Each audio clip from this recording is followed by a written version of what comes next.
নমস্কাৰ জনাই আজি আকৌ এটা নতুন ভিডিঅ'ত আপোনাক সকলোকে স্বাগতম জনাইছোঁ আৰু আজি যাবলৈ ওলাই আছোঁ দীঘলী পুখুৰী। আমাৰ ইয়াৰ পৰা 17 কিলোমিটাৰ হয়। ব'লকচোন আজিৰ ভিডিঅ'টো আৰম্ভ কৰোঁ। আহি আছোঁ দেই এতিয়া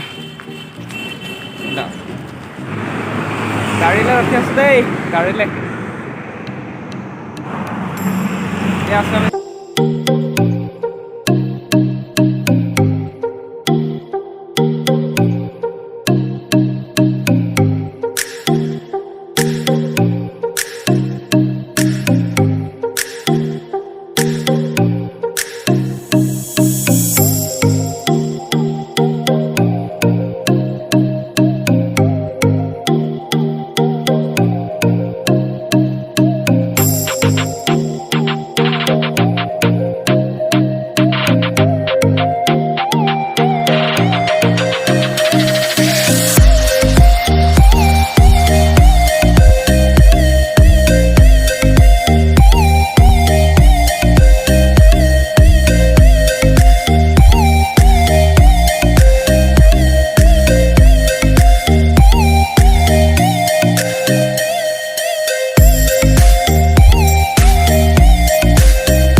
দীঘলী পুখুৰী আহিলোঁ, ভালে লাগিছে আহি, এটা সুন্দৰ পৰিৱেশ।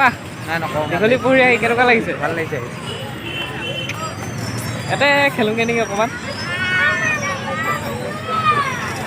দীঘলী পুখুৰী আহি পাই গ'লোহি, কিন্তু ইয়াত আহি এটা কথা অনুভৱ হৈছে মোৰ, ছিংগুলকৈ আহি কিন্তু ইয়াত লাভ নাই, চব যোৰাকৈ বহি আছে। অহাবাৰ যদি পাৰোঁ আহিলে ডাবুল হৈয়ে আহিম। ছিংগুলকৈ মানে আমি ল'ৰা 3জন, সেই 3জনৰ লগত আহিছোঁ, আমি 3টা মিলি আহিলোঁ, কিন্তু ইয়াত চব জুৰীয়াকৈ বহি আছে। হিতেশ, ইয়াত আহি কেনেকুৱা লাগিছে তোমাৰ? কিবা ক'বা? ভাল লাগিছে আহি কিনে। কি আৰু আমি ছিংগুল বুলি নকওঁ যেনিবা, গাৰ্লফ্ৰেণ্ড আছে ইয়াত, মানে চব জোৰাকৈ আছে আৰু আমি অকলে ইয়াত বুকিং কৰিব পাৰিলোঁ, কিন্তু এতিয়া আমাৰ দেৰি হৈ যাব, ইয়াৰ পৰা আকৌ ৰুমলৈ ঘূৰি যাবগৈ লাগিব, সেইবাবে আমি বুকিং কৰা নহ'ল।